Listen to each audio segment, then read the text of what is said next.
Hello friends, BBJ educational के एक और वीडियो में आपका स्वागत है। इस वीडियो में हम आगे का पार्ट डिस्कस करेंगे जो कि हमारा है विंड सिस्टम, जो हमारा से रिलेटेड है विंड सिस्टम से और प्रेशर बेल्ट से। हम इसको दो भागों में कवर करेंगे। ये हमारा पहला भाग है। इसके बाद हम दूसरा भाग देखेंगे जिसके हम डिफरेंट टाइप ऑफ विंड्स के बारे में बात करेंगे। अभी हम प्रेशर बेल्ट और प्रेशर कैसे जनरेट होता है उसके बारे में जानकारी लेंगे। इस लेक्चर को देखने से पहले आपको टेम्परेचर वाला चैप्टर कवर करना पड़ेगा। टेम्परेचर वाला चैप्टर कवर करेंगे तो उससे इसका सॉल्यूशन निकलेगा कि यहाँ पर जो प्रोसेस हो रही है, जितनी भी प्रोसेस होती है वो कैसे होती है। ठीक है, हम आगे बढ़ते हैं। हम इसमें ये पूरे कंटेंट कवर करने वाले हैं, ये सभी चीज़ें। ठीक है, जनरल इंट्रोडक्शन देखेंगे, क्लासिफिकेशन विंड का देखेंगे, प्राइमरी सेकेंडरी विंड देखेंगे, प्राथमिक द्वितीयक पवनें देखेंगे, तृतीयक पवनें देखेंगे, तीनों प्रकार की। हम प्राइमरी विंड्स के बारे में जानेंगे, सेकेंडरी विंड्स के बारे में हम सेकेंड पार्ट में यहाँ से जानेंगे। ये पार्ट हमारा सेकेंड पार्ट है, ये सेकेंड में, और यहाँ पर हम फर्स्ट पार्ट में जानेंगे इसके बाद ये। ठीक है, और यहाँ पर हमारा प्रेशर बेल्ट वाला सेक्शन है ना, प्रेशर बेल्ट वाला सिस्टम ज़्यादा इम्पॉर्टेंट होगा हमारा। ठीक है, तो हम आगे बढ़ते हैं हमारे लेक्चर के लिए और देखते हैं। सबसे पहले अब देखिए, सबसे पहले आपको ये जानना ज़रूरी है कि जो विंड है वो विंड क्या है ना। जो वायु चलती है, हवा चलती है, वो क्या है। देखिए, सिंपल से शब्दों में अभी जानते हैं, हम आगे इसको और ज़्यादा डिटेल करते जाएंगे। सिंपल से शब्दों में जाएंगे कि ये यदि सरफेस है, सरफेस पे जब क्या होते हैं, एयर मॉलिक्यूल एक जगह से दूसरी जगह तक ट्रैवल करते हैं। ठीक है, और वो हमें क्या होते हैं, फील होते हैं। वो हमें क्या होते हैं, फील होते हैं। ठीक है, तो ये फीलिंग्स होती है एयर मॉलिक्यूल्स की, जो हमारे हमसे टकराते हैं, पेड़ों से टकराते हैं, किसी से भी। तो ये क्या चीज़ होगी, ये हमारा विंड होगा। ये मूवमेंट है किसका, पार्टिकल का, कणों का एक जगह से दूसरी जगह की तरफ स्थानांतरण होता है। ठीक है, उससे हमें क्या फील होता है, हवा फील होती है, वायु फील होती है, पवन हम उसको देखते हैं, ब्रीज बोल देंगे। ठीक है, ये हमें फील होती है।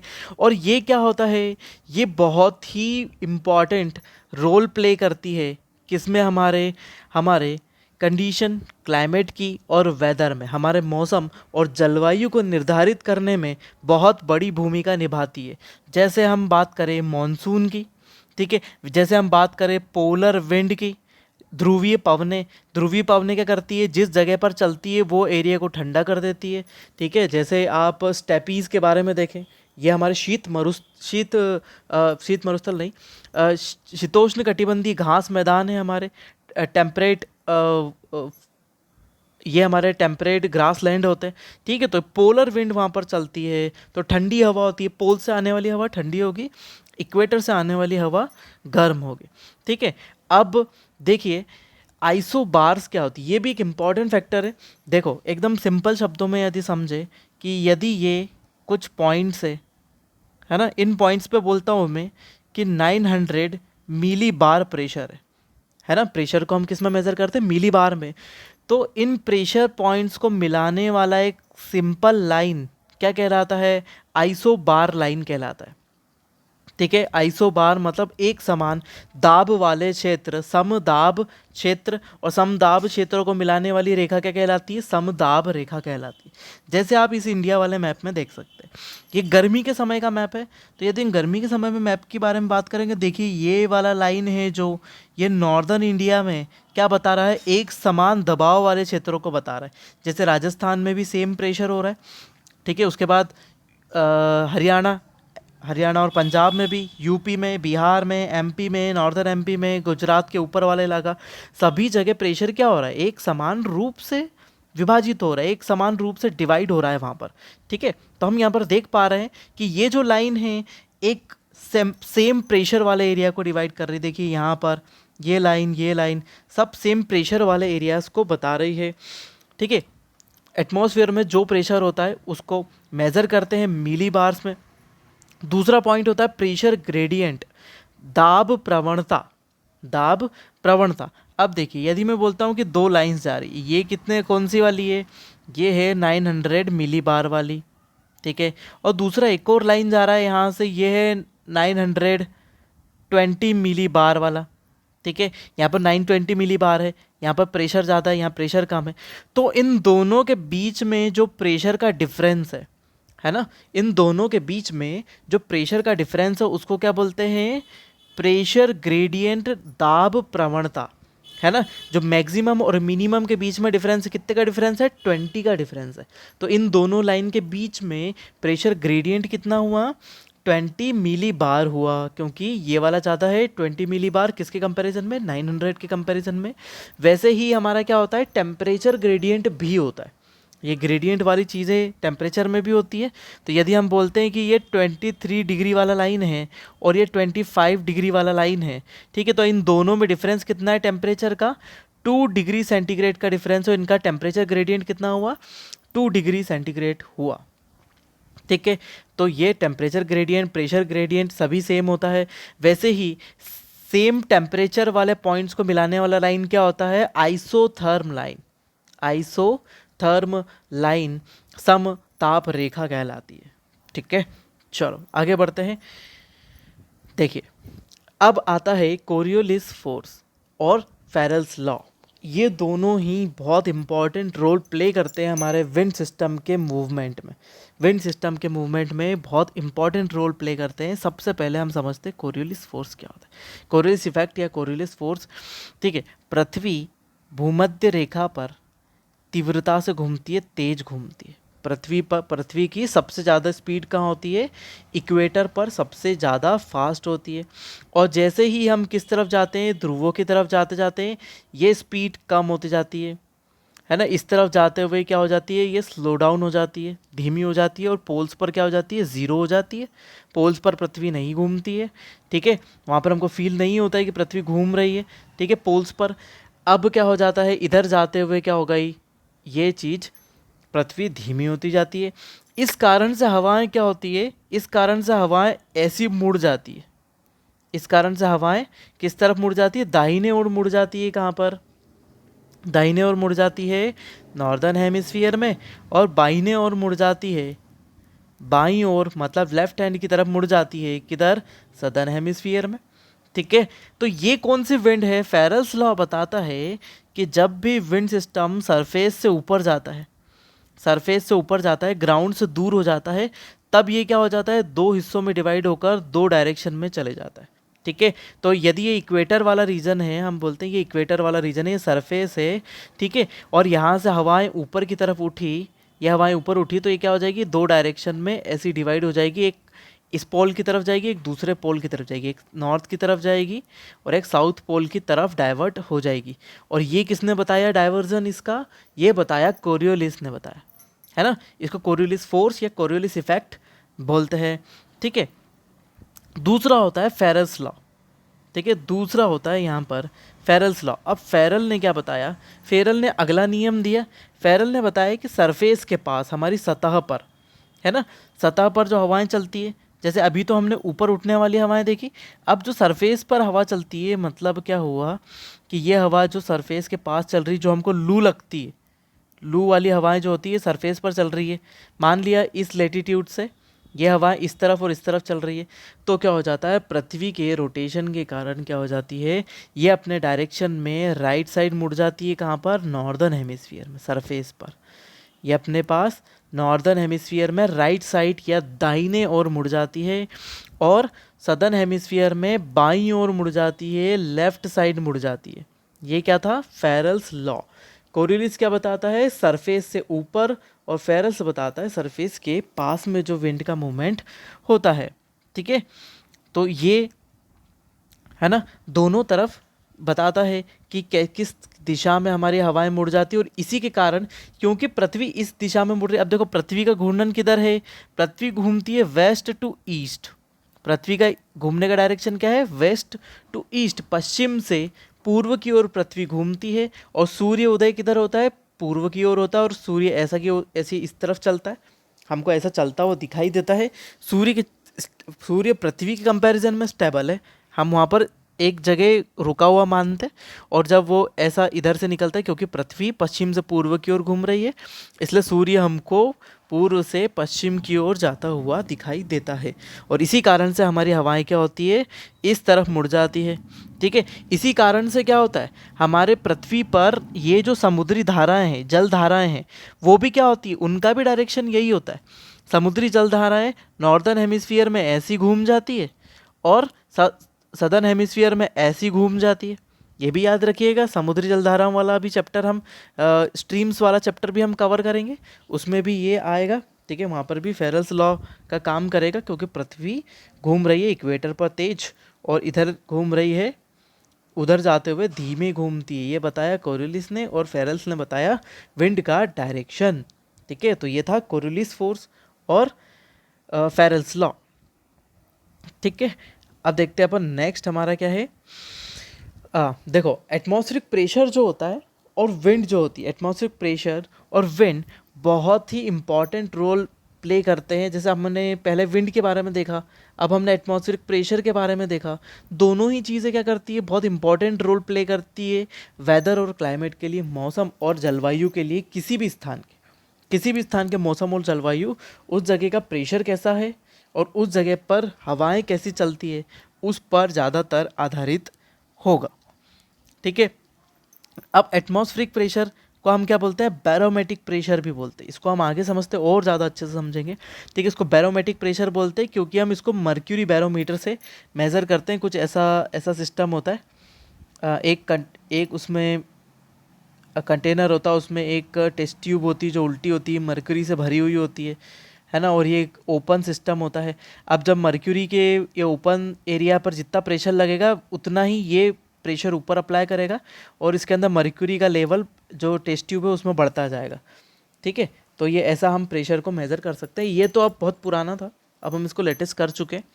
बहुत ही अच्छे सिस्टम है हमारे पास, तो उससे हम प्रेशर मेज़र करते हैं। तो किसी भी जगह को का प्रेशर क्या क्या कहलाता है, उसका दबाव बढ़ना कहलाता है। किसके कारण, मॉलिक्यूल के दबाव के कारण, वायु के कणों के दबाव के कारण वहाँ पर क्या हो जाता है, दबाव बढ़ जाता है। ठीक है, हम आगे देखते हैं।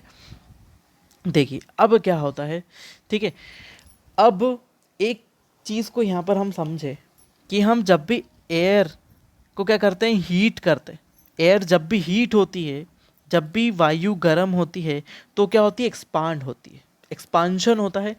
ठीक है, जैसे ही हमारे टायर होते हैं, ठीक है, गाड़ियों के टायर होते हैं, जब हमारे धूप में खड़ी रहती है गाड़ी, ठीक है, तो क्या होता है, उसके अंदर हवा भरी है, ये बहुत ज़्यादा टेम्परेचर गेन करने के कारण क्या हो जाता है, इसमें प्रसार होता है, एक्सपांशन होता है, और हमारा टायर क्या होता है, बर्स्ट हो जाता है, फूट जाता है। ठीक है, किस कारण से, क्योंकि टेम्परेचर ज़्यादा बढ़ा और उसके कारण क्या हुआ, हमारा टायर फट गया, इसलिए गर्म करने पर। दूसरा एग्जांपल हम देख सकते हैं, प्रेशर कुकर। तो हम यहाँ टेम्परेचर बढ़ा रहे हैं, हम जैसे प्रेशर कुकर में नीचे गर्मी बढ़ाते हैं तो क्या हो जाता है, इधर से सीटी निकलती है। ठीक है, प्रेशर कुकर में तो टेम्परेचर बढ़ाने से प्रेशर हमारा क्या होता जा रहा है, हमारे वायु के मॉलिक्यूल क्या होते हैं, प्रेशर नहीं बढ़ रहा है यहाँ पर वायु के मॉलिक्यूल क्या हो रहे हैं, ऐसे ऐसे दूर भागते, ऐसे दूर भागने लगते। ठीक है, ये मॉलिक्यूल दूर भागते हैं और एक्सपांड हो जाते हैं, एक्सपांशन होते हैं। और क्या करते हैं, यहाँ पर टायर में क्या कर रहा है, एक्सपांशन करने के लिए वो दीवार के ऊपर प्रेशर लगा रहे हैं तेजी से। ठीक है, ये सिर्फ जनरल समझने की बात थी, एटमॉस्फेयर में ये फंडा दूसरी तरीके से काम आता है। ठीक है, लेकिन जब हम वायु को ठंडा करते हैं तब क्या होता है, वो डेंस हो जाती है, घनी हो जाती है और नीचे की तरफ फ्लो होने लगती है, दबाव बढ़ा देती है। ठीक है, तो जैसे ही हम फ्रिज का दरवाज़ा खोलते हैं तो ऐसे करके ऐसा वेपर नीचे की तरफ, ऐसे धुआं नीचे की तरफ फैलने लगता है। क्यों, क्योंकि जो वायु है बाहर की, एयर जो है, वो इसके संपर्क में आने पर क्या हो जाती है, एकदम ठंडी हो जाती है और भारी हो जाती है, मॉलिक्यूल पास पास हो जाते हैं और क्या हो जाते हैं, नीचे की तरफ जाने लगते हैं भारी होकर। इसलिए फ्रिज खोलने पर हमको जो भी भाप निकलती है, भाप जैसा निकलता हुआ दिखता है हमको, एकदम गैस जैसा, और वो नीचे की तरफ जाने लगता है। ठीक है, तो वो डेंस हो जाती है और हेवी हो जाती है और नीचे की तरफ चले जाती है। ठीक है, और जब गर्म करते हैं तो लाइट होती है और ऊपर की तरफ जाती है। ठीक है, अब अपन देखते हैं। ठीक है, अब क्या है, प्रेशर दो टाइप के होंगे, एक हाई प्रेशर होगा और एक लो प्रेशर होगा। अब एटमॉस्फेयर में प्रेशर क्या होगा। सबसे पहले तो अपन प्रेशर को देख लें, फिर हाई लो की बात करेंगे। देखो ये सरफेस है, सरफेस पर ये मॉलिक्यूल है, सरफेस पर बहुत सारे मॉलिक्यूल मौजूद है। सरफेस पर ये जो मॉलिक्यूल है, एयर मॉलिक्यूल है, ये मॉलिक्यूल जो प्रेशर अप्लाई करते हैं कहाँ पर, इसी सरफेस पर जो प्रेशर अप्लाई करते हैं, किसके कारण, ग्रेविटेशनल फोर्स इसको खींच के रखा हुआ है। किसने खींच रखा है, ग्रेविटेशनल फोर्स ने इसको खींच रखा है। और ग्रेविटेशनल फोर्स के कारण ये जो सरफेस पर फोर्स अप्लाई करते हैं उसी को क्या बोलते हैं, एयर प्रेशर बोलते हैं। लेकिन और ज़्यादा ऑथेंटिक चले, अब क्या है, ये हमने क्या बोला, एक एयर कॉलम है। हमने बोला ये जैसे इस वाले डायग्राम में यहाँ पर दिया हुआ है लेफ्ट साइड में, ये एयर कॉलम है, इसके अंदर बहुत सारे मॉलिक्यूल हैं। एयर कॉलम में ये जितने भी मॉलिक्यूल है ये पर यूनिट एरिया है, ये पर यूनिट एरिया हो गया। एक यूनिट एरिया हमने मान लिया, देखो इसके नीचे एक कॉलम बनाएंगे तो एक यूनिट एरिया बन जाएगा। तो पर यूनिट एरिया में एकांक क्षेत्रफल में जब ऊपर से नीचे तक मौजूद जितने भी मॉलिक्यूल है वो इस सरफेस पर जितना भी प्रेशर अप्लाई करेंगे, इस पर यूनिट एरिया पर जितना भी प्रेशर अप्लाई करेंगे वो क्या कहलाएगा, इस एरिया का एयर प्रेशर कहलाएगा। इस एरिया का एयर प्रेशर कहलाएगा। The pressure applied by the air molecule in particular area is called the air pressure. ठीक है, एक निश्चित क्षेत्र में वायु के एक स्तंभ द्वारा एकाकी क्षेत्र पर लगाया गया दाब क्या कहलाएगा, वायु दाब कहलाएगा। ठीक है, क्या हो जाता है, ऊपरी वायु क्या होती है, ठंडी होती है, और वो ठंडी होकर किस तरफ सिंक होगी, नीचे की तरफ जाएगी। ये नीचे की तरफ जाती है और यहाँ पर दबाव बढ़ाती है। ठीक है, लेकिन सरफेस के पास में एयर मॉलिक्यूल की संख्या क्या होती है, ज़्यादा होती है, और ऊपर जाते हुए विंड, हमारी एयर जो होती है रेयर हो जाती है, विरल हो जाती है, वायु विरल हो जाती है। विरलता के कारण क्या हो जाता है, हमारा यहाँ पर मॉलिक्यूल्स कम है, वायु हमारी विरल हो जाती है। ठीक है, तो यहाँ पर आप देख रहे हैं कि यहाँ से यहाँ तक पूरे कॉलम में जितने भी मॉलिक्यूल होंगे वो प्रेशर अप्लाई करेंगे और वो प्रेशर हमारी सरफेस पर लगेगा, और वही क्या कहलाएगा, वही हमारा एयर प्रेशर कहलाएगा, जो हमारी डेफिनेशन में दी हुई है। ठीक है, तो उसी में यदि एयर हॉरिजॉन्टली मूव करती है तो उसको क्या बोलेंगे, हम विंड बोलते हैं।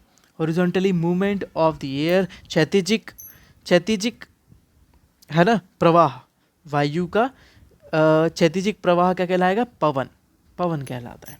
ठीक है, तो ये हो गया। नेक्स्ट अपन देखते हैं, अब प्रेशर के बारे में देखते हैं। देखिए प्रेशर क्या हो रहा है, प्रेशर बढ़ रहा है या घट रहा है, प्रेशर क्या हो रहा है हमारा, बढ़ रहा है या घट रहा है। तो एक प्रेशर सिस्टम होता है, एक हाई प्रेशर सिस्टम होता है और एक लो प्रेशर सिस्टम होगा। ठीक है, अब पहले हम देखते हैं कि लो प्रेशर कैसे बनेगा। ये सरफेस पर सन है, सन लाइट आती है, सरफेस गर्म होगी। अभी हमने एक्सपांशन वाला देखा। ठीक है, तो यहाँ जो मॉलिक्यूल है अभी क्या है, पास में, लेकिन जैसे ही यहाँ ये मॉलिक्यूल अभी पूरे पास में है, लेकिन जैसे ही हमको क्या मिलता है, जैसे ही टेम्परेचर मिलता है इसको, ये मॉलिक्यूल क्या हो जाते हैं, दूर दूर चले जाते हैं एक दूसरे से, ये दूर दूर चले गए। अब क्या हो गया, यही मॉलिक्यूल जब पास इस छोटे से एरिया में मौजूद थे तब क्या कर रहे थे, ज़्यादा प्रेशर अप्लाई कर रहे थे इस एरिया में, लेकिन जैसे ही ये दूर दूर खसक गए तब क्या हो गया, इस पूरे एरिया में उन्हीं मॉलिक्यूल का प्रेशर कितना डिस्ट्रीब्यूट हो गया बहुत एरिया में, तो प्रेशर क्या होगा, अल्टीमेटली कम हो जाएगा। क्यों, क्योंकि सभी मॉलिक्यूल दूर दूर हो गए और अपना प्रेशर क्या कर दिया, बहुत बड़े एरिया में फैला दिया।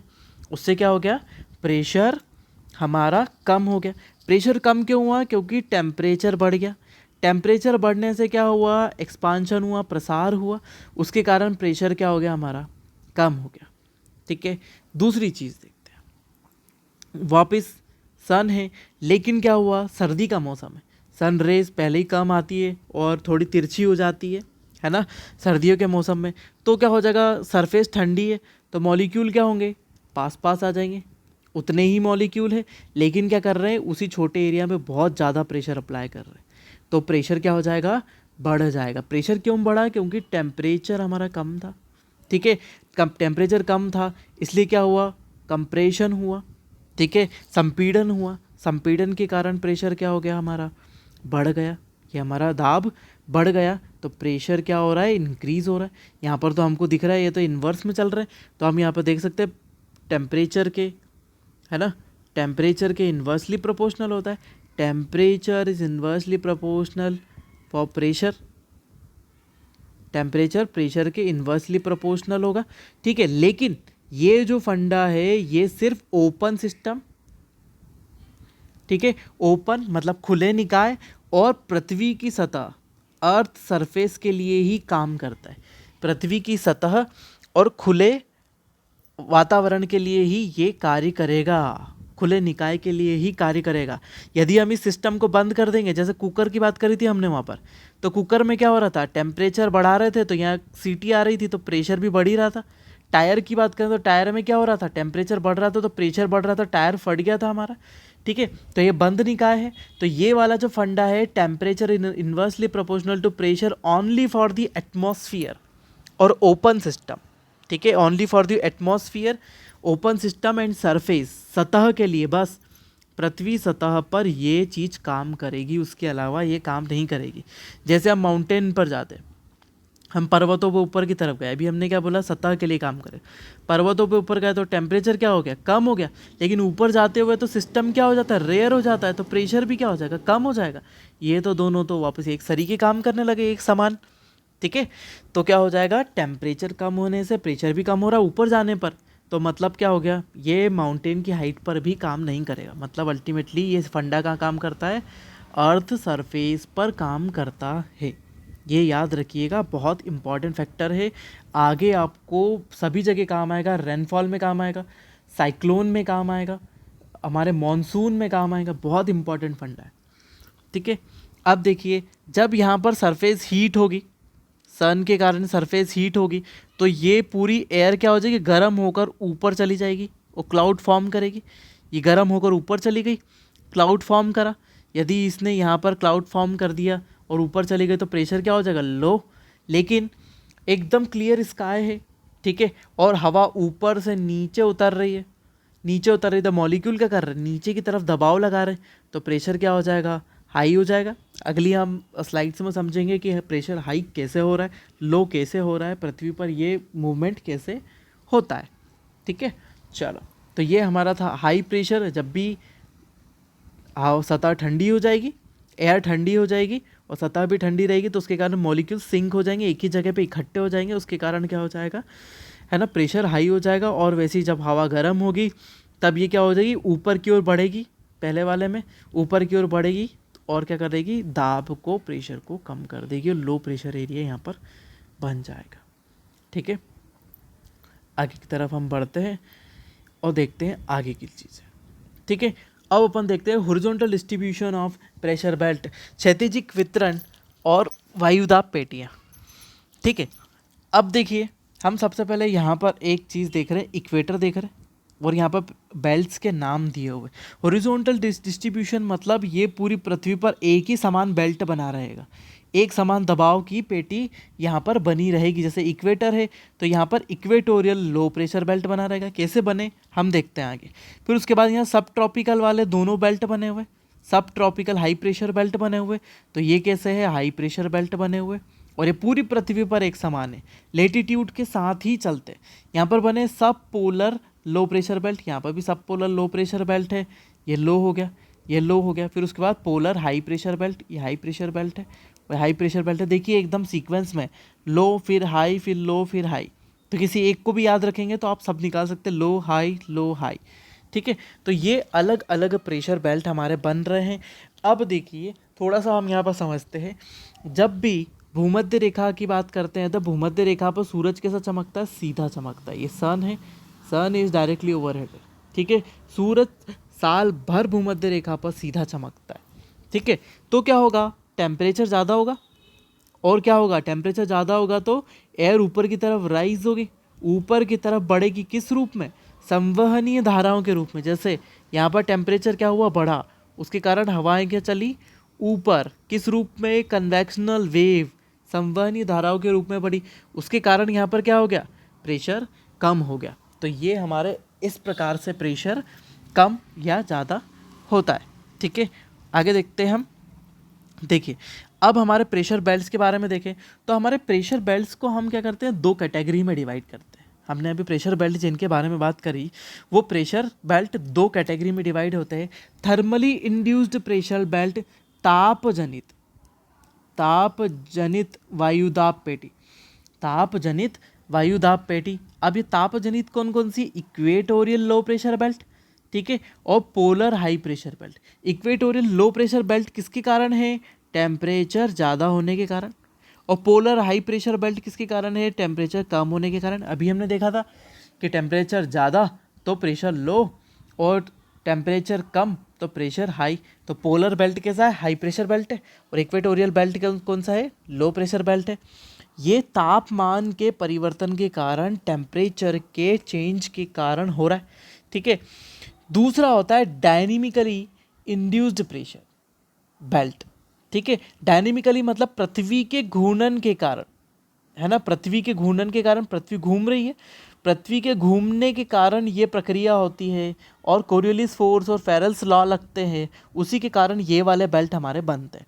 तो ये है सब ट्रॉपिकल हाई प्रेशर बेल्ट, सब ट्रॉपिकल हाई प्रेशर बेल्ट, और सब ट्रॉपिकल सब पोलर लो प्रेशर बेल्ट। सब ट्रॉपिकल हाई प्रेशर बेल्ट और सब पोलर लो प्रेशर बेल्ट। देखिए इक्वेटोरियल बेल्ट कितने होते हैं? इक्वेटर तो एक ही है, तो ये कितने बेल्ट होंगे? सिंगल बेल्ट होगा, एक ही बेल्ट होगा ये वाला। दूसरा, ये वाले जो होंगे सब पोलर हाई प्रेशर बेल्ट, सब ट्रॉपिकल हाई प्रेशर बेल्ट, ये कितने होंगे? दो होंगे। पहला एक नॉर्थ में, एक साउथ में। फिर उसके बाद सब पोलर लो प्रेशर बेल्ट कितने होंगे? दो होंगे, एक नॉर्थ में, एक साउथ में। ये है भूमध्य रेखीय निम्न वायुदाब पेटी। ये है दूसरा उपोष्ण कटिबंधीय उच्च वायुदाब पेटी, उपोष्ण कटिबंधीय उच्च वायुदाब पेटी, ये भी दो होती है। फिर उसके बाद सब पोलर उपध्रुवीय निम्न वायुदाब पेटी कितनी होती है? दो होती है। और पोलर प्रेशर बेल्ट, या फिर हम इसको बोलते हैं ध्रुवीय पेटी, ये कितनी होती है? ये भी हमारी दो होती है। तो टोटल पृथ्वी पर प्रेशर बेल्ट कितने होते हैं? 6, और एक इक्वेटोरियल बेल्ट 7, 7 प्रेशर बेल्ट्स होते हैं। तो आपको यहाँ पर बताना पड़ेगा कि यहाँ पर subtropical high pressure belt north और subtropical high pressure belt south, ठीक है। यहाँ पर भी north south, north south, north pole, south pole, ठीक है। तो ये दो फैक्टर जो हमने सबसे ऊपर देखे, ये ज़्यादा इम्पॉर्टेंट रोल प्ले करते हैं, ठीक है। इनको याद रखिएगा, ये लिखना भी ज़रूरी है, ठीक है। चलो आगे बढ़ते हैं हम। अब देखिए, अब प्रेशर बेल्ट कैसे बनते हैं, यहीं पूरी पिक्चर चलेगी, और यहीं पूरी तरीके से हमको समझ में आएगा कि प्रेशर बेल्ट कैसे बनते हैं। देखिए इक्वेटर पर हमने इसके पहले जानकारी निकाली, ये इक्वेटोरियल जोन, ये इक्वेटर, ठीक है। इक्वेटर पर हम हैं, ठीक। अब इक्वेटर पर सनलाइट क्या हो रही है? सीधी आ रही है, ये सन रेज आ रही है इस तरफ से, ये सन रेज आ रही है। उसके कारण क्या होता है? एयर यहाँ पर राइज होती है। जैसे ये इक्वेटोरियल जोन है, यहाँ से हवा ऊपर की तरफ उठेगी, है ना, ऊपर की तरफ उठेगी। अब ये ऊपर की तरफ तो उठी, तो यहाँ पर पहला नियम काम करता है, यहाँ पर कोरियोलिस फोर्स के बारे में बताए थे, जिसमें हवाएं क्या होती है? ऊपर की ओर जाती है, और क्या होती है? दो पार्ट्स में डिवाइड हो जाती है। ये दो पार्ट्स में डिवाइड हो गई। तो यहाँ पर आप देख रहे हैं, ये इक्वेटोरियल जोन है, और यहाँ पर हवा क्या हुई? सबसे पहले ऊपर उठी, इस जोन में दिख रहा है, ये हवा ऊपर उठी और ये हवा ऊपर उठी, और क्या हो गया? दो पार्ट्स में डिवाइड हो गई, है ना। विंड ऊपर गई और दो पार्ट्स में डिवाइड हो गई, ये हो गई, ठीक है। तो किस कारण से हुई? कोरियोलिस फोर्स के कारण हुई। कोरियोलिस फोर्स के कारण हुई, ये दो पार्ट्स में डिवाइड हो गई। यदि ये ऊपर की तरफ जाकर डिवाइड हो गई, तो इस वाले जोन में प्रेशर कैसा हो गया? लो। तो ये क्या हो जाता है? लो प्रेशर बेल्ट बन जाता है हमारा पूरी तरीके से। ये लो प्रेशर एरिया बन जाता है, लो प्रेशर बेल्ट हमारा यहाँ पर बन जाता है। पहला कौन सा? इक्वेटोरियल लो प्रेशर बेल्ट, क्योंकि यहाँ टेम्परेचर ज़्यादा है, तो इसको क्या बोलेंगे? Temperature induced pressure belt. क्या बोलेंगे? टेम्परेचर इंड्यूस्ड या थर्मली इंड्यूस्ड प्रेशर बेल्ट बोलेंगे। अब ये जो हवाएं चली है, ये क्या होगी? यहाँ पर नीचे की तरफ उतरेगी। इधर से तो चली, ऐसा तो नहीं है ये पूरी पार हो जाएगी, पृथ्वी से बाहर हो जाएगी, है ना। तो ये एक जगह पर नीचे की तरफ उतरती है, और ये नीचे किधर उतरती है? सब पोलर हाई प्रेशर बेल्ट, सब ट्रॉपिकल हाई प्रेशर वाले इलाके में नीचे उतरती है। यदि हवा यहाँ से ऊपर चली और इधर से नीचे उतरी, यहाँ नीचे उतरी तो मॉलिक्यूल क्या होंगे, इस एरिया में प्रेशर अप्लाई करेंगे। यदि इस एरिया में प्रेशर अप्लाई करते हैं, अब नीचे क्यों उतरती है हवा, क्योंकि ऊपर जाने पर ये ठंडी हो जाती है। ऊपर जाएगी तो क्या हो जाएगी, ठंडी हो जाएगी। किस रेट से, नॉर्मल टेम्परेचर लैप्स रेट, हम पिछले चैप्टर में देख चुके हैं। नॉर्मल टेम्परेचर लैप्स रेट, सामान्य ताप पतन दर के हिसाब से ये ठंडी हो जाती है और ठंडी होकर भारी हो जाती है और ये वापस नीचे आती है। यदि ये नीचे आएगी तो नीचे क्या करेगी, इस वाले इलाके में प्रेशर अप्लाई करेगी और क्या कर देगी, इस वाले जोन का क्या कर देगी, प्रेशर बढ़ा देगी। इस वाले जोन में ये प्रेशर बढ़ा देती है।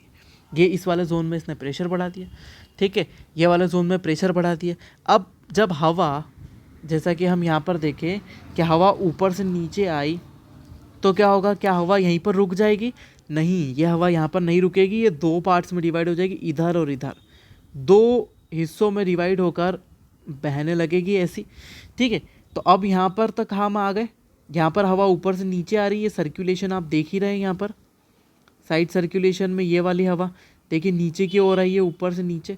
तो अब जब यहाँ पर हवा आ चुकी है तो ये दो पार्ट्स में जाएगी, पहला इस तरफ और एक इस तरफ, मतलब किस तरफ जाएगी, एक हवा पोल तरफ जाएगी और एक हवा इक्वेटर तरफ जाएगी। यहाँ पर भी एक इक्वेटर तरफ और एक पोल की तरफ जाएगी, ठीक है। अब क्या होता है, यहाँ पर फेरल्स लॉ काम करता है कि सरफेस पर जो विंड मूव करती है उसके लिए कौन सा लॉ बताता है, वो बताता है फेरल्स लॉ। तो फेरल ने क्या बोला, हमारे बाबा फेरल ने क्या बोला, फेरल बोलते हैं कि नॉर्दर्न हेमिस्फीयर में, ये उत्तरी गोलार्ध नॉर्दर्न हेमिस्फीयर, ये सदर्न हेमिस्फीयर, उत्तरी गोलार्ध में हवाएं अपनी दिशा के दाईं ओर मुड़ जाएगी, इस तरफ, किधर, दाईं ओर, राइट साइड मुड़ जाएगी। तो इसका राइट इधर है अपने डायरेक्शन के, है ना, इसका डायरेक्शन किधर है, इधर, और उसके डायरेक्शन के राइट में इधर।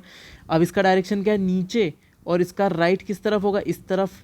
तो हवाएं ऐसी मुड़ जाएगी, देखिए सब हवाएं ऐसी मुड़ गई। उसके बाद सदर्न हेमिस्फीयर में, दक्षिणी गोलार्ध में क्या होता है, ये हवाएं अपनी दिशा के, ये हवाएं अपनी दिशा के बाईं ओर मुड़ जाती है, बाईं ओर उल्टे हाथ की तरफ मुड़ जाती है। तो ये इधर मुड़ गई और इसके डायरेक्शन का बाईं ओर किस तरफ होगा, इस तरफ, ये बाईं ओर मुड़ गई और क्या हो जाती है, ये बहने लगती है इस दिशा में, इस दिशा में बहने लगती है ऐसे, और इस दिशा में बहने लगती है ऐसे, ये बह रही है, ठीक है। तो ये डायरेक्शन बताता है कौन, फेरल, फेरल ने बताया। और इसी हिसाब से आप सभी डायरेक्शन को ड्रॉ कर सकते हैं। ये आगे काम आएगा हमारे ट्रेड विंड्स के बारे में बात करने में। जब हम ट्रेड विंड्स के बारे में बात करेंगे, वेस्टर्लीज, पोलर के बारे में बात करेंगे, तो आपको ये वाला फंडा याद रखना है कि नॉर्दर्न हेमिस्फीयर में अपने डायरेक्शन के राइट में और सदर्न हेमिस्फीयर में अपने डायरेक्शन के लेफ्ट में, है ना। उत्तरी गोलार्ध में दाईं ओर, दक्षिणी गोलार्ध में बाईं ओर, राइट लेफ्ट याद रखेंगे, ज़्यादा अच्छा रहेगा, ठीक है। अब ये दोनों हवाएं यहाँ आ चुकी है, ठीक है, ये हवाएं दोनों तरफ से ऐसी जा चुकी। अब क्या होता है, इधर पोल्स पर क्या है, पोल्स पर टेम्परेचर कम है, पोल्स पर टेम्परेचर कम है, इट मीन्स क्या है, प्रेशर ज़्यादा है। उसके एडजेसेंट एरिया में, ये पोल से लगा हुआ इलाका है एक, और ये पोल हो गया, ये पोल वाला इलाका हो गया, और ये पोल से लगा हुआ इलाका हो गया। तो इसमें यहाँ पर प्रेशर क्या हो, टेम्परेचर क्या होगा, टेम्परेचर यहाँ पर इसके कंपैरिजन में थोड़ा ज़्यादा होगा। पोल पर टेम्परेचर बहुत कम है, एक्सट्रीम लो टेम्परेचर है, उसके कंपैरिजन में यहाँ पर टेम्परेचर क्या होगा, थोड़ा सा ज़्यादा होगा। यदि टेम्परेचर थोड़ा भी ज़्यादा होगा तो प्रेशर उसके कंपैरिजन में क्या होगा, कम होगा, प्रेशर उसके कंपैरिजन में कम होगा। प्रेशर कम है मतलब क्या हो गया, कंडीशन मिल गई हमको हाई प्रेशर लो प्रेशर की। और विंड सिस्टम क्या हो जाएगा, ये पोल वाला इलाका है, ये हमारा ये वाला इलाका है, कौन सा, सब पोलर वाला, है ना। तो विंड सिस्टम पोल से इधर मूव करने लगेगा, पोल से सब ट्रॉपिकल वाले रीजन में, सब पोलर वाले रीजन में हमारा विंड सिस्टम मूव करने लगेगा। उपध्रुवीय क्षेत्र में विंड सिस्टम चलने लगेगा और अपने डायरेक्शन के किधर, राइट में, मतलब इस तरफ हवाएं ध्रुवों से ऐसी चलने लगेगी। यहाँ पर इधर से एक हवा और आ रही है जो यहाँ पर नीचे उतरी थी, ये वाली देखिए, ये हवा भी इसी तरफ आ रही है, ठीक, ये हवाएं, और ध्रुवों से भी हवाएं किस तरफ चल रही है, इधर की तरफ ही चल रही है, हमने देखा। तो दोनों हवाएं क्या होती है, जो ध्रुवों से आ रही है और ट्रॉपिकल से आ रही है, पोल से जो हवा आ रही है और ट्रॉपिकल रीजन से जो हवा आ रही है, दोनों क्या होती है, एक ही जगह पर टकराती है। कहाँ पर, इधर से ट्रॉपिकल रीजन से हवा आ रही है, सब ट्रॉपिकल वाले से गर्म हवा आ रही है, ये वार्म एयर मास है, ये कोल्ड एयर मास है। एयर मास या वायु राशि क्या कहलाती है?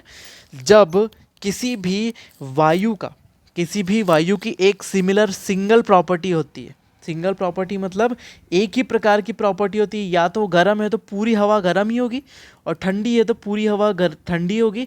तो इधर से पोल से कौन सी आ रही है? कोल्ड एयर मास आ रहा है, और इधर से क्या आ रहा है? वार्म एयर मास आ रहा है। यहाँ पर शीत वायु राशि आ रही है और यहाँ पर उष्ण वायु राशि आ रही है। ठीक है, तो ये सिस्टम यहाँ से आ रहा है। अब दोनों हवाएं कहाँ पर टकराती है बीच में? दोनों हवाएं बीच में टकराती है सब पोलर वाले रीजन में। सब पोलर वाले रीजन में दोनों हवाएं आपस में टकराती है, और क्या हो जाती है? आपस में टकराकर ऊपर उठ जाती है। जैसे यहाँ पर देखते हैं, इधर से एक हवा आई और यहाँ से एक हवा आई, दोनों टकराई और कहाँ चली गई? ऊपर। पहले नीचे आकर डिवाइड हो रही थी, अब किस तरफ डिवाइड हो रही है? वापस दोनों तरफ से टकराने के बाद ऊपर जा रही है। ठीक है, दोनों टकरा के ऊपर की तरफ जा रही है। ये देखिए मूवमेंट हो गया ऊपर की तरफ। मतलब यदि हवा ऊपर जाएगी तो प्रेशर एरिया कौन सा होगा? Low pressure. तो यहाँ कौन सा एरिया बन जाता है? लो प्रेशर जोन बन जाता है हमारा। कौन से वाले इलाके में? इस वाले इलाके में लो प्रेशर बन जाता है। सॉरी, देखते हैं। हाँ देखिए, इस वाले इलाके में क्या हो जाता है? लो प्रेशर एरिया बन जाता है। ठीक है, किसके कारण? हवाओं के ऊपर जाने से। क्या यहाँ टेम्परेचर का इफेक्ट पड़ा? नहीं पड़ा। क्या यहाँ पर टेम्परेचर का इफेक्ट पड़ा? नहीं पड़ा। यहाँ दोनों जो बेल्ट थे ये दोनों पर टेम्परेचर का इफेक्ट नहीं पड़ा, लेकिन मोशन का पड़ा। कोरियोलिस फोर्स और फेरेल्स लॉ ने काम करा। तो इसको क्या बोलते हैं? मोशन इंड्यूस्ड या डायनेमिकली इंड्यूस्ड प्रेशर बेल्ट होते हैं। और बाकी हमारे इक्वेटर पर टेम्परेचर का फ़र्क पड़ा? हाँ पड़ा, यहाँ पर टेम्परेचर ज़्यादा था। पोल पर पड़ा हमारे टेम्परेचर का इफेक्ट? हाँ पड़ा, यहाँ पर टेम्परेचर कम था। इसलिए इसको क्या बोलते हैं? थर्मली इंड्यूस्ड ताप जनित वायु दाब पेटियाँ कहा जाता है। ठीक है, तो ये हमारे प्रेशर बेल्ट कैसे बने और उनकी प्रक्रिया क्या हुई। ठीक है, एक बार थोड़ा सा फास्ट फॉरवर्ड देखते हैं। यहाँ से इक्वेटर से हवा ऊपर उठती है, सिंक कहाँ होती है? सब ट्रॉपिकल हाई प्रेशर बेल्ट पर होती है। यहाँ पर वायु नीचे उतरने के कारण हवा नीचे आती है, इसलिए हाई प्रेशर बन जाता है। फिर उसके बाद ये दो पार्ट्स में डिवाइड हो जाती है, एक इस तरफ एक इस तरफ। फेरल ने बोला उत्तरी गोलार्ध में राइट साइड, दक्षिणी गोलार्ध में लेफ्ट साइड। तो ये लेफ्ट साइड मुड़ गई और उधर ऊपर राइट साइड मुड़ गई। फिर क्या होता है? ध्रुवों से आने वाली हवा और इधर ट्रॉपिकल रीजन से आने वाली हवा, उपोष्णकटिबंधीय क्षेत्र वाली हवा, दोनों टकराती है। तो हवा टकरा के क्या हो जाती है? ऊपर एक ब्रांच पोल की तरफ जाती है और एक ब्रांच ट्रॉपिकल की तरफ आती है वापस। ठीक है, तो ऊपर से नीचे उतरती है, ये ऊपर से नीचे उतरी। ठीक है, और क्या हो जाएगी? प्रेशर बेल्ट को और ज़्यादा हाई कर देगी।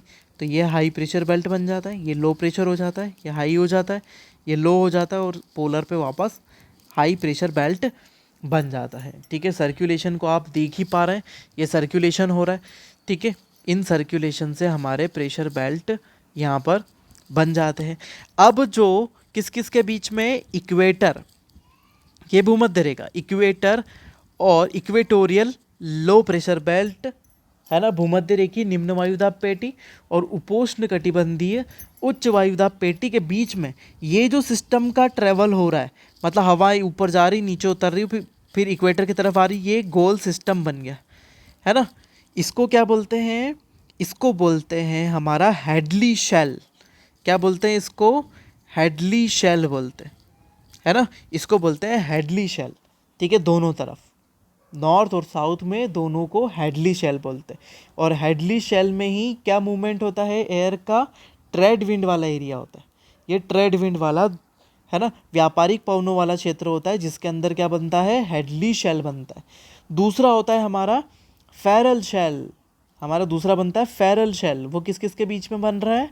वो है हमारा हाई प्रेशर ट्रॉपिकल, सब ट्रॉपिकल हाई प्रेशर बेल्ट और सब पोलर लो प्रेशर बेल्ट, है ना। उपोष्ण कटिबंधीय उच्च वायुदाब पेटी और उपध्रुवीय निम्न वायुदाब पेटी के बीच में कौन सा शेल बन रहा है? ये बनता है फेरल शेल। ये भी फेरल शेल है। फिर उसके बाद सबसे आखिरी होता है पोलर हाई प्रेशर बेल्ट और हमारा सब पोलर लो प्रेशर बेल्ट के बीच में बनता है पोलर शेल। ये सबसे नीचे वाला है, ये पोलर शेल है। ठीक है, इन दोनों बेल्ट के बीच में। अब जो फेरल शेल है, फेरल शेल में कौन सी विंड चलती है? हमारी वेस्टर्लीज, पछुआ पवन है। और हमारे हेडली शेल वाले में कौन सी चलती है? हमारी ट्रेड विंड चलती है। ठीक है, इसके बारे में हम और आगे देखेंगे। ठीक है, शेल के बारे में तो याद है कि पोलर वाले शेल में कौन सी चलती है, पोलर विंड्स चलती है। ठीक है, अब अपन चलते हैं, हमने देख लिया कि हमारे बेल्ट कैसे बनते हैं। अब इन बेल्ट के बारे में थोड़ी जानकारी ले लें। देखिए, अब इक्वेटोरियल लो प्रेशर बेल्ट है ना, तो भूमध्य रेखीय निम्न वायुदाब पेटी कहलाती है ये। ठीक है, किसके कारण, यहाँ पर सूर्य सीधा चमकता है, इसलिए ये क्या कहलाती है, हमारी निम्न वायुदाब पेटी कहलाती, क्योंकि यहाँ पर गर्म हवा ऊपर की ओर उठ जाती है ना, गर्म हवा ऊपर की ओर उठ जाती है और लो प्रेशर यहाँ पर बन जाता है। ठीक है, तो यहाँ पर 10 लिखा हुआ है, ये 5 डिग्री है, 5 degree north and 5 degree south, 5 degree उत्तर और 5 डिग्री दक्षिण में ये होता है। ठीक है, ठीक है, अब क्या है, यहाँ पर बहुत ज़्यादा हीट होती है, बहुत ज़्यादा हीट होती है और ये 5-5 डिग्री टोटल 10 डिग्री वाला इलाका हो जाता है। ठीक है, 1 डिग्री मतलब 111 किलोमीटर है ना, 1 डिग्री 110-111 किलोमीटर वाला एरिया होता है। ठीक है, तो ये बहुत लंबा इलाका है। ठीक है, तो बहुत बड़े इलाके में क्या होती है, यहाँ पर कन्वेक्शनल वेव चलती है ऊपर की तरफ। कन्वेक्शनल वेव हमने टेम्परेचर वाले चैप्टर में देखा, जब सतह गर्म होती है तो ऊपर की तरफ ये तरंगों के रूप में बढ़ने लगती है ना, एक तरंगे चलती है, संवहनी धाराएं ऊपर की तरफ चलती है, ये क्या कहलाती है, कन्वेक्शनल वेव। कन्वेक्शनल वेव का बहुत ज़्यादा इफेक्ट होता है, उस कारण से क्या हो जाता है, यहाँ पर बहुत ही शांत एटमॉस्फेयर होता है, जिसको क्या बोलते हैं, डोलड्रम बोलते हैं, डोलड्रम बोलते हैं, है ना, शांत इलाका इक्वेटोरियल जोन पे। ये इक्वेटोरियल जोन यहाँ पर पूरा शांत इलाका होता है 5 से 5 डिग्री के बीच में, जिसको डोलड्रम कहा जाता है, काम एरिया होता है। ठीक है, यहाँ पर किसी प्रकार की हवा तेज नहीं चलती है।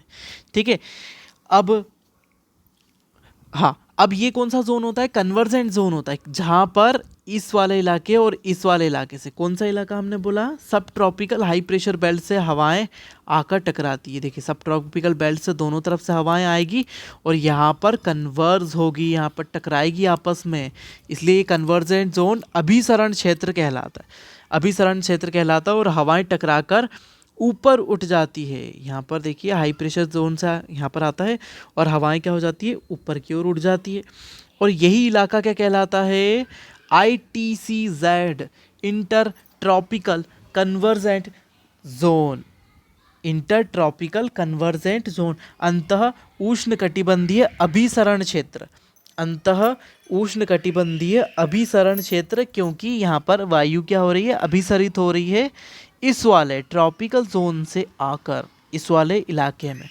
ठीक है, तो अंतः उष्णकटिबंधीय अभिसरण क्षेत्र ITCZ, inter tropical convergent zone, most IMP कि कौन सा जोन होता है, ITCZ किसको बोलते हैं, सीधे सीधे पूछता है, डोलड्रम क्या होता है, ITCZ क्या होता है, मोस्ट इंपॉर्टेंट क्वेश्चन है हमारे। ठीक है, तो ये ITCZ तक हो गया। ठीक है, तो याद रखिएगा ITCZ क्या था। अब हम आते हैं नेक्स्ट वाला हमारा दूसरे बेल्ट के बारे में। दूसरा बेल्ट है हमारा सब ट्रॉपिकल हाई प्रेशर बेल्ट।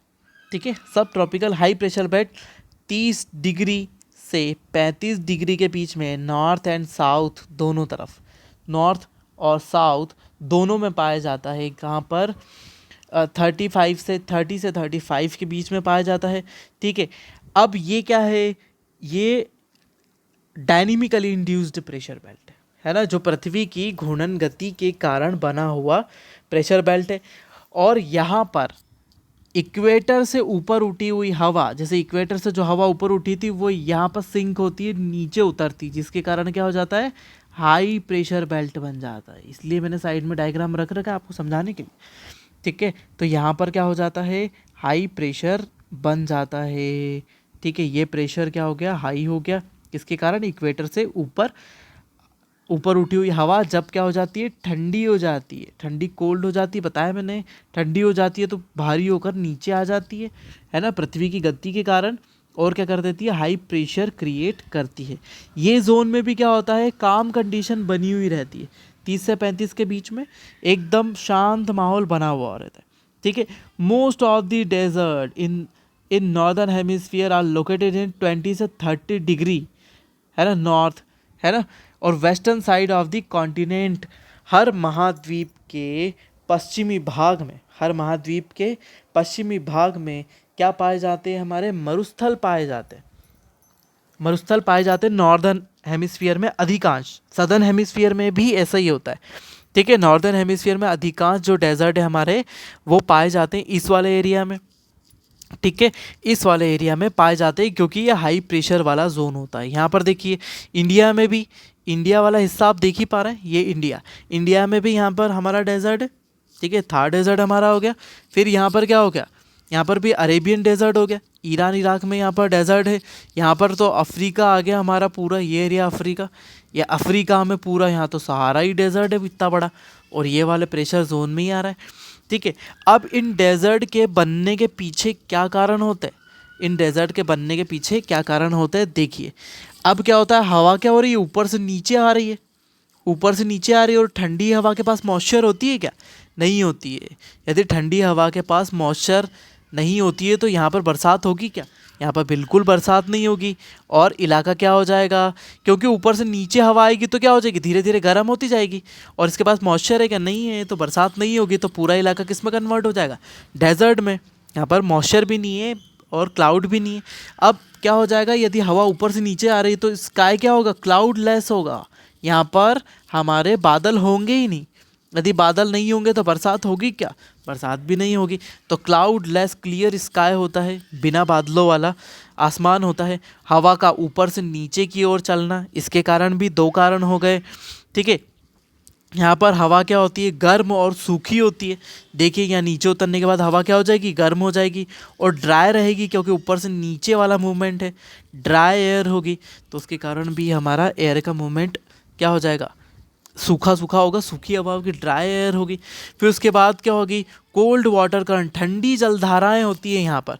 देखिए अब मैंने पहले जलधाराओं के बारे में बोला, तो यहाँ पर जो अफ्रीका वाला हिस्सा बना हुआ दिख रहा है आपको, ये वाला, तो यहाँ पर ध्रुवों से जलधाराएं आती है, पानी की स्ट्रीम्स होती है ना। वाटर स्ट्रीम्स क्या होती है, ठंडी होती है, और इसके कोस्टल एरिया पर टकराती है अफ्रीका के। यदि इस वाले कोस्टल एरिया पर ठंडी जलधाराएं आएगी तो क्या होगा, इवापोरेशन या वाष्पन होगा क्या, नहीं होगा, इवापोरेशन नहीं होगा।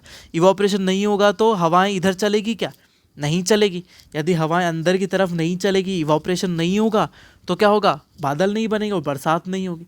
तो ये ठंडी जलधाराएं भी इसके कोस्टल एरिया को ठंडा कर देती है, और यहाँ पर ठंडा होने के कारण यहाँ पर बरसात नहीं हो पाती है।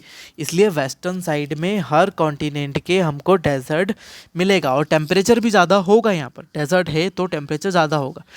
एक कारण और है यहाँ पर, एक और कारण की बात करें तो इस वाले इलाके में क्या हो जाता है, हवा जो है हमारी, हवाएं जो क्या होती है, लैंड टू ओशियन चलती है, लैंड टू ओशियन चलती है, क्योंकि हवाएं ऊपर से नीचे उतर रही तो ऐसी भागेगी हवा। ठीक है, तो हवा ऊपर से नीचे उतर के क्या कर चलती है, लैंड टू ओशियन चलती है, भूमि से समुद्र की ओर चलती है। ठीक है, हम इसके पहले वाले चैप्टर में आगे की तरफ बात करेंगे, लैंड टू ओशियन ब्रीज। ठीक है, इसकी आगे हमारा जो नेक्स्ट इसका पार्ट आने वाला सेकंड, उसमें आपको पूरी तरीके से समझ में आ जाएगा। तो ये हवाएं का चलती है, भूमि से समुद्र की ओर चलती है, और भूमि से चलेगी तो मॉइस्चर होगी क्या, नहीं, मॉइस्चर नहीं होगी, तो इसीलिए यहाँ पर डेजर्ट बन जाते हैं। ठीक है, तो डेजर्ट वाला इलाका हमारा इसीलिए बन जाता है। इसी इलाके में यहाँ पर देखिए, ठीक है, मैं आपको बताता हूँ।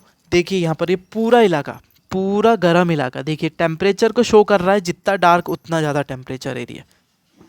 ठीक है, अब यहाँ पर क्या है, सहारा डेजर्ट है, यहाँ भारत का थार डेजर्ट वाला इलाका है, यहाँ पर अरेबियन डेजर्ट है, अरब का मरुस्थल है, यहाँ पर नॉर्थ अमेरिका के डेजर्ट है, कौन सा, मोजावे। ठीक है, उसके बाद साउथ में आते तो यहाँ पर साउथ में भी उसी इलाके में बन रहा है, क्योंकि डेजर्ट बनने के कारण क्या है, ठंडी जलधारा है, इधर से भी ठंडी जलधारा यहाँ पर आती है, इस कोस्ट पे ठंडा कर देती है, ठंडी जलधारा आती है, इस कोस्ट को ठंडा करती है, ठंडी जलधारा, कोल्ड वाटर स्ट्रीम आती है, इन सब को ठंडा करके रखती है। तो साउथ अमेरिका में यहाँ पर है चिली का आटाकामा डेजर्ट, चिली में है आटाकामा डेजर्ट। यहाँ पर कौन सा होता है, यहाँ पर है कालाहारी डेजर्ट। ठीक है ना, यहाँ पर है ग्रेट सैंडी और great Victoria desert, great sandy, great Victoria desert, Sahara desert. ठीक है, और भी ये सभी डेजर्ट हमारे कौन से वाले प्रकार के डेजर्ट है, ये हमारे थे वार्म डेजर्ट, हॉट डेजर्ट, गर्म मरुस्थल। तो हमारा ऐसे शीत मरुस्थल भी होते हैं, शीत मरुस्थल का फंडा अलग है। ठीक है, तो ये हमारे मरुस्थल देखो पश्चिमी इलाके में सब जगह, देखो वेस्टर्न साइड में, हर कॉन्टिनेंट के हमको वेस्टर्न साइड में मिल रहे हैं। ठीक है, तो इसके सब कारण बता दिए। एक बार रिपीट करके सुनिएगा, इसके पीछे के कारण मैंने 4 से 5 कारण बताए इसके। ठीक है, तो ये हमारे डेजर्ट इस हिसाब से मिलते हैं। ठीक है, नेक्स्ट इसी का ही है, सब ट्रॉपिकल वाले का ही। ठीक है, अब क्या होता है, इस वाले इलाके में हमने पहली बात करी, ये इलाका देखो 30 से 35 डिग्री वाला एकदम काम इलाका है, यहाँ हवा नहीं चलती है। यदि हवा नहीं चलती है तो यहाँ पर क्या होते हैं, जो सेलर होते हैं, तो सेलर उनके पास कैसी नाव थी पुराने ज़माने में, ये वाली है ना। सेलर्स के पास जो नाविक होते हैं उनके पास ऐसी वाली नाव थी जिसमें हवा लगती है तो ही नाव आगे बढ़ेगी। तब क्या होता है, इस इलाके में जैसे ही वो सेलर्स पहुंचते थे और वो घोड़ों का व्यापार करते थे, घोड़ों का व्यापार करते थे, तब क्या होता था, नाव भारी हो जाती थी और हवा नहीं चलने के कारण उनकी नाव आगे ही नहीं बढ़ती थी। अब नाव को किस चीज़ से चलाया जाए, तो नाव को चलाना पड़ता था चप्पुओं से। ठीक है, आप क्रांति पिक्चर देखेंगे तो उसमें आपको देखने को मिलेगा, पुराने ज़माने की पिक्चर है और उसमें मूवी में आपको क्रांति में मिलेगा कि कैसे चप्पू चलाए जाते हैं, उससे नाव बढ़ती है आगे। बंदी बनाकर चलाते थे पहले, तो ये सब बहुत चलता था, आप हिस्ट्री में भी देखेंगे। तो ये सब चीज़ें हैं। अब इसे नाव चप्पू चला के बढ़ानी पड़ती थी, लेकिन नाव में तो घोड़े सवार है, घोड़े के कारण भारी है, तो क्या करते थे, घोड़ों को ये रस्सी बांध के नीचे फेंक देते थे। घोड़ों को रस्सी बांधकर नीचे फेंक देते हैं और घोड़े अच्छे तैराक होते, सभी जीव अच्छे तैराक हो जाएंगे। ठीक है, यहाँ तक कि ऊँट भी तैर सकते हैं, है ना। कुछ इलाकों में हमने बताया गया है, अगर डिस्कवरी पे आप देखेंगे तो बहुत सारी चीज़ें आपको मिलेगी। वहाँ पर देखा है कि एक आइलैंड के ऊपर ऊँट चरने के लिए जाते हैं और कैसे तैर कर जाते हैं, वो तैर जाते हैं यहाँ से वहाँ तक, घोड़े भी तैरते हैं। तो घोड़े तैर कर नाव के पीछे पीछे चलते हैं और जैसे ही हवा वापस चलने लगती है, तट पर ले जाकर घोड़ों को वापस बैठा लिया जाता है नाव के अंदर। ठीक है, तो इन इलाकों में आकर उनको घोड़ों को नीचे फेंकना पड़ता था। तो उन सेलर्स ने इसको क्या बोला, नाम दिया हॉर्स लेटीट्यूड। क्या नाम दिया, हॉर्स लेटीट्यूड नाम दिया इस वाले इलाके को, है ना। ये कहानी चली आ रही है और चलती है इस बारे में। ठीक है, हॉर्स लेटीट्यूड इसलिए नाम दिया। अब ये कौन सा रीजन है, ये डाइवर्जेंट रीजन है, जहाँ पर हवा ऊपर से नीचे उतरती है ना, और क्या हो जाती है, डाइवर्ट हो जाती है ना। यहाँ से हवा फैल जाती है, फैलने वाला इलाका है, जो कहाँ जाती है, इक्वेटर की तरफ जाती है। और दूसरी वाली हवा कहाँ जाती है, दूसरी जाती है सब पोलर की तरफ जाती है। ठीक है, हमने देखा इसके पहले। तो ये वाला इलाका हमारा क्या कहलाएगा, डाइवर्जेंट रीजन होगा, प्रसार वाला क्षेत्र होगा, जहाँ से हवा प्रसारित होकर दूसरे क्षेत्र में चली जाती है। ठीक है, नेक्स्ट आते हैं हम सब पोलर लो प्रेशर बेल्ट में। सब polar low pressure belt 40 degree से, सॉरी, सब पोलर बेल्ट हमारा कहाँ से होगा, ये आ गया। सब पोलर बेल्ट हमारा कहाँ होगा, 40 डिग्री से 45 डिग्री के बीच में होगा, याद रखिएगा 40 से 45 डिग्री के बीच में होता है। इसको नॉर्दर्न सब पोलर बेल्ट और सदर्न सब पोलर बेल्ट बोलते हैं। मैंने पहले ही बोला था आपसे कि आपको ऐसा लिखना पड़ेगा, दोनों जोन बताने पड़ेंगे। ठीक है, यहाँ पर ध्रुवों से हाई प्रेशर से आने वाली हवा, ध्रुवों के हाई प्रेशर से आने वाली हवा, और हमारे दूसरी जगह से कौन सा वाला, सब ट्रॉपिकल, ये सब ट्रॉपिकल हाई प्रेशर बेल्ट से आने वाली हवा क्या होती है, टकराती है आपस में। इधर से हवा आई, इधर से हवाएं आई सतह पर और दोनों आपस में टकराई। दोनों की प्रॉपर्टी अलग है, ट्रॉपिकल से आने वाली वार्म है, इधर से आने वाली कोल्ड है, और क्या हो जाती है, दोनों ऊपर की तरफ नहीं, सॉरी, दोनों ऊपर की तरफ नहीं उठती है। कोल्ड हवा क्या है, कोल्ड एयर मास क्या है, भारी है, तो क्या हो जाएगा, नीचे की तरफ सिंक होगा। और ये कोल्ड एयर मास क्या कर देगा, ये गर्म वाली हवा को क्या कर देगा, ऊपर की तरफ धकेल देगा, ये ऊपर की तरफ धकेल देता। और इसी कंडीशन में क्या हो जाता है, यहाँ पे फ्रंट्स बन जाते, बीच में फ्रंट बन जाता, और यहाँ पर क्या हो जाता है, रेनफॉल होता है। फ्रंटल रेनफॉल का भी एग्जांपल हम साइक्लोन में देखेंगे, रेनफॉल में देखेंगे। ठीक है, ये फ्रंट बन जाते हैं, FRONT, ये यहाँ पर लिखा हुआ है फ्रंट, यहाँ पर ये फ्रंट बन जाते हैं। और ये फ्रंट से क्या हो जाते हैं, साइक्लोन स्टार्ट हो जाते हैं। तो ये कौन सा, टेम्परेट साइक्लोन वाला रीजन है, शीतोष्ण कटिबंधीय चक्रवात वाला क्षेत्र होता है। तो जब मैं आपको बोलूँगा कि सब पोलर लो प्रेशर बेल्ट, तो आपको फटाक से पता चल जाना चाहिए कि 40 डिग्री से 45 डिग्री के बीच वाला एरिया है, क्योंकि हम आगे साइक्लोन में बात करेंगे इसके बारे में। ठीक है, क्यों? क्योंकि ये दो अलग अलग प्रॉपर्टी की विंड सिस्टम है। दो अलग अलग प्रॉपर्टी कौन सी? एक ठंडी और एक गर्म। एक ठंडी और एक गर्म वायु राशि है, तो दोनों आकर यहाँ पर मिलती है और टकराती है, और गर्म ऊपर उठ जाती है और ठंडी नीचे की तरफ दब जाती है। ठीक है, उस कारण से क्या होता है यहाँ पर, अब ये जो हवा ऊपर उठी तो ये भी कौन सा जोन हो गया? ये भी कन्वर्जेंट जोन हो गया, जहाँ पर दो हवाएं कन्वर्ज हो रही है और ऊपर उठकर वापस दो हिस्से में डिवाइड हो जाती है। और एक कहाँ चली जाती है? पोल्स की तरफ चली जाती है, और एक चली जाती है वापस सब ट्रॉपिकल की तरफ, क्योंकि ऊपर जाके ठंडी होगी और नीचे आएगी। ठीक है, तो ये भी एक कन्वर्जेंट जोन कहलाएगा हमारा, जहाँ पर क्या होते हैं? फ्रंट्स बनते हैं, है ना। कन्वर्जेंट जोन है, फ्रंट बनते हैं, और प्रेशर क्या होता है? लो होता है इसका। क्यों? क्योंकि हवाएं टकराकर ऊपर चली गई, तो उसके कारण क्या हो जाएगा? प्रेशर लो हो जाएगा। ठीक है, और फोर्थ और लास्ट बेल्ट हमारा पोलर हाई प्रेशर बेल्ट, ध्रुवीय उच्च वायुदाब पेटी। ठीक है, अब क्या है यहाँ पर, सन वर्टिकली कभी नहीं होता है ना। इस रीजन में सन कभी भी सीधा नहीं चमकता है। यदि हम बोलें कि ये वाला इक्वेटोरियल जोन है और ये वाला पोलर जोन है, तो सूरज की रोशनी कैसी होगी? तिरछी ही पड़ेगी। यदि तिरछी पड़ेगी तो टेम्परेचर क्या होगा? कम होगा।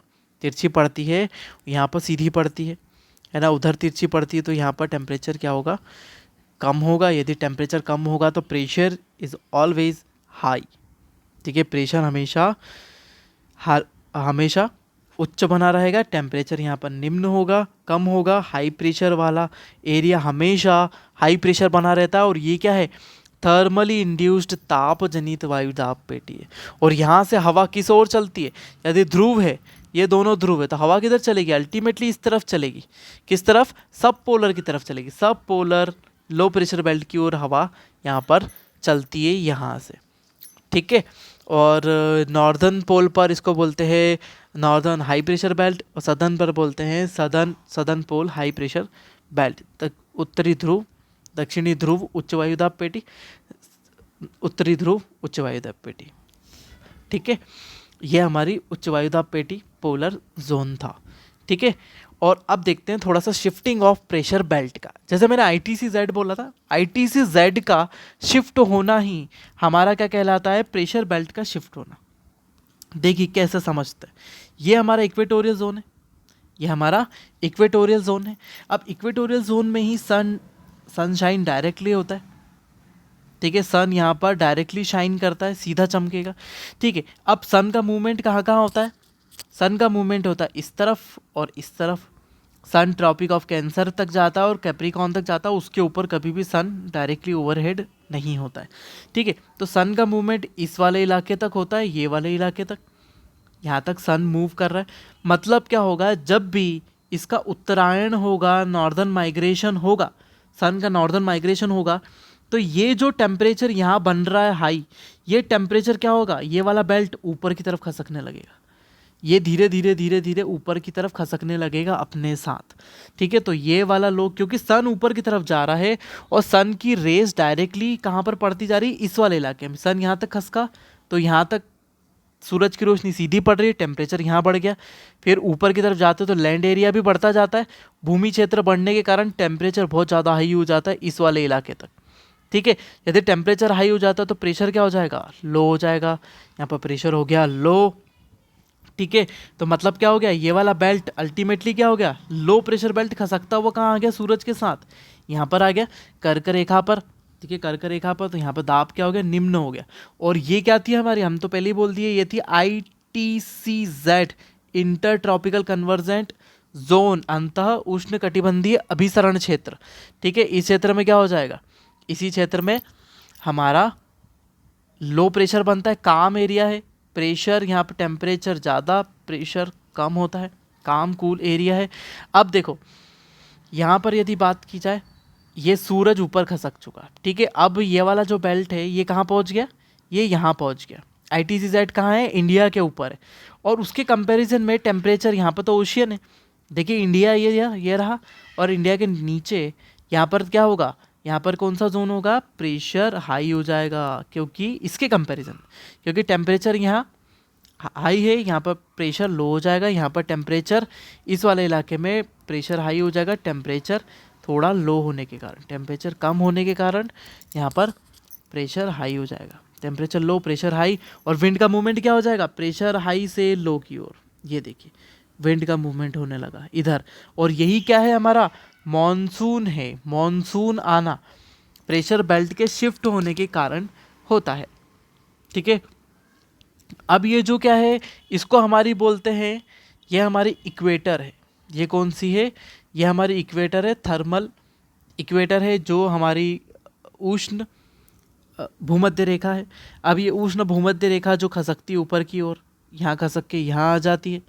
ठीक है, यहाँ आ जाती है तो आईटीसी साइड ऊपर आ गया।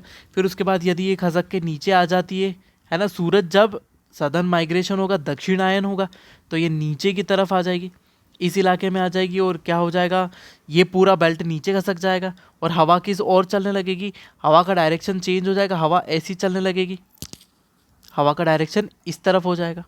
थोड़ा सा खचपच हो गया, हम इसको क्लियर कर देते। ये वाला जोन जब सूरज हमारा कहाँ पहुँच चुका होगा, सूरज हमारा यहाँ पहुँच जाएगा तो हवा की डायरेक्शन ऐसी हो जाएगी, हवा ऐसी चलने लगेगी, ये हवा ऐसी इस तरफ चलने लगेगी। हम आगे और देखेंगे इसको। ठीक है, तो हमारा सन यहाँ पर चमक रहा है अभी, तो हवा की डायरेक्शन ऐसी हो जाती है। जब सूरज ऐसा चमकता है तो हवा की डायरेक्शन इस तरफ हो जाती है। ठीक है, तो ये होता है प्रेशर बेल्ट का शिफ्ट होना। सभी प्रेशर बेल्ट क्या हो जाते हैं, थोड़े थोड़े खसक जाते। जब सूरज ऊपर आएगा तो प्रेशर बेल्ट थोड़े थोड़े ऊपर खसक जाएंगे, ये वाले भी। और जब सूरज नीचे आएगा तो प्रेशर बेल्ट थोड़े थोड़े नीचे की तरफ शिफ्ट हो जाएंगे। ठीक है, तो इसे ही प्रेशर बेल्ट की शिफ्टिंग बोली जाती है, शिफ्टिंग ऑफ प्रेशर बेल्ट्स। और ये बहुत ही प्रभावकारी है और इसी के कारण हमारा मॉनसून आता है। ठीक है, थर्मल इक्वेटर हमने देख ली कि ये है इक्वेटर, और थर्मली ये कंडक्ट करती है ना, और प्रेशर को डेवलप करती है। तो ये था हमारा शिफ्टिंग ऑफ प्रेशर बेल्ट। ठीक है, अब नॉर्दर्न शिफ्ट कब होता है, नॉर्दर्न शिफ्ट होता है जुलाई में। जुलाई में नॉर्दर्न शिफ्ट होता है, क्यों, क्योंकि सूरज कहाँ पर आ जाता है, कर्क रेखा पर सीधा चमकता है। ठीक है, तो नॉर्दर्न शिफ्ट जुलाई में होगा। और जनवरी में शिफ्ट कब होगा, जब सदर्न हेमिस्फीयर में यहाँ पर सूरज सीधा चमकता है मकर रेखा पर। ठीक है, कैप्रिकॉन पर, इसलिए उसको क्या बोलते हैं, हमारा सदर्न शिफ्ट।